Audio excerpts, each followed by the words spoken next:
EonCoat forms an iron phosphate alloy layer that chemically bonds to steel to prevent corrosion. Let's take a closer look at how that process works. Steel rusts because individual steel atoms lose electrons as they transmit electrical current.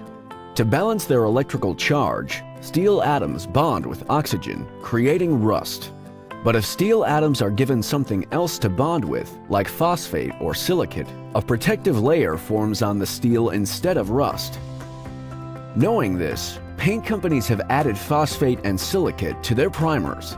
But the phosphate in paint is encapsulated in polymer that functions like glue and doesn't let the phosphate out quickly enough. And there is no way to load enough phosphate into paint to satisfy all the positively charged iron atoms. EonCoat solves these problems by chemically bonding the phosphates and silicates directly to the metal rather than trapping them in a gluey resin.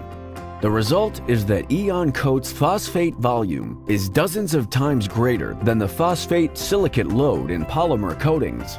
Best of all, the bonding mechanism in EonCoat that holds the inhibitors to the steel is the iron phosphate alloy layer, and that alloy layer only gets thicker with time.